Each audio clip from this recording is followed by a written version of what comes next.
Entonces hemos dicho que la negrilla es oscura, fibrilosa por arriba, con el pie blanco, escamoso, tiene las láminas blancas o grisáceas y no llegan al estípite.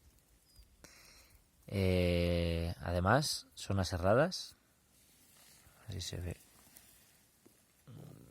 sí, más o menos, y no huelen a nada.